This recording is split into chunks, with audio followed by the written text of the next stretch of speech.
Meditation unveils an intriguing paradox.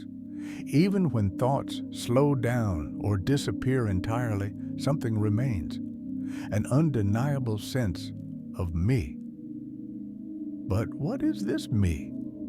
Is it real or just another illusion? The mind, clever yet limited, constantly attempts to define something infinite, this vast awareness we all are. It's like mistaking a mirror's reflection for our true self. But what if that reflection isn't the whole picture? By deeply exploring the me, questioning its reality, and shifting our focus to the awareness that observes everything, something profound unfolds. We see that the me is not incorrect, just incomplete. Beyond it lies freedom, peace, and an unfathomable vastness waiting to be discovered. A simple yet powerful question can shatter the illusion: who is the mind talking to? This voice in our heads feels personal, as if addressing someone. But who exactly is listening? Why do we assume this I thought represents who we are? To explore this, we must examine what we usually take for granted, the sense of self. This me seems solid, like the core of all our experiences, the one who thinks, feels, and lives life. But have we ever truly observed this me? What is it really? If we pause and look closely, an astonishing truth emerges. Life is an endless stream of experiences, sensations, thoughts, emotions, and memories, constantly arising and dissolving like waves in an ocean. A moment of joy gives way to sadness. A childhood memory surfaces, then vanishes, replaced by a random thought about dinner. All of it fleeting, ever-changing, yet all of it observed. And if everything is observed, then who or what is the observer? The key insight is this: we are not the waves, not the thoughts, not the emotions. We are the awareness in which they all arise. This witnessing presence is unchanging, effortless, and ever-present, regardless of what appears within it. Yet, the mind is a masterful storyteller. It weaves together thoughts, memories, and feelings to fabricate an identity, a me that seems distinct and real. But when closely examined, this me dissolves. It's not a fixed entity, it's just another thought, another layer of mental activity appearing in awareness. When the mind speaks, it creates the illusion of dialogue. One thought arising, followed by another responding, as if an internal conversation is taking place. But there is no actual entity behind the mind listening and replying. The mind is simply talking to itself, sustaining the illusion of a separate self. Beyond these layers of thought, what remains is the silent, unchanging awareness that perceives everything. This witnessing presence has no form, no name, no preferences. It simply is.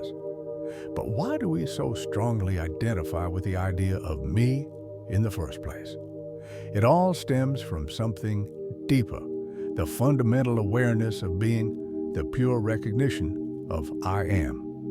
Before any thought or identity emerges, this simple awareness exists. It is the foundation upon which all else is built. But the mind, incapable of grasping the vastness of this awareness, attempts to define it, shaping it into a limited, personal sense of self. In doing so, it transforms the infinite into something small, something separate. Yet, awareness itself is not a concept. It is the very space in which all concepts arise. The mind cannot comprehend it, so it turns it into something it can label, me. This is how the illusion of selfhood is born. But if we investigate, we discover something astonishing.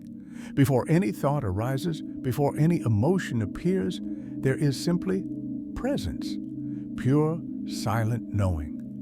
The mind borrows this awareness and claims it as its own, turning it into a narrative of I am this, I feel that.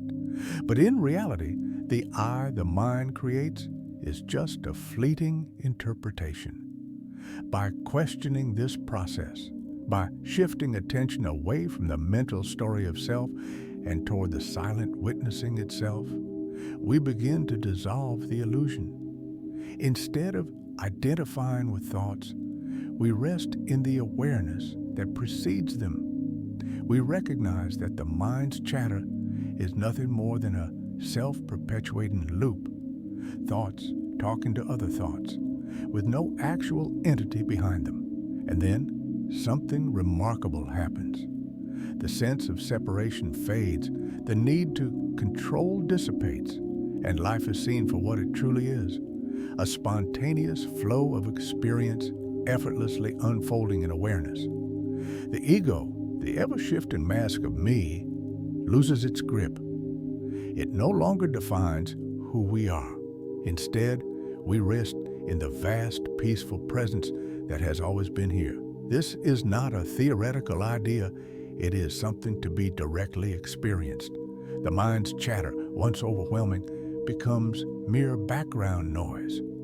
The struggle to silence it disappears because we see it for what it is, just thoughts, rising and falling in the infinite space of awareness.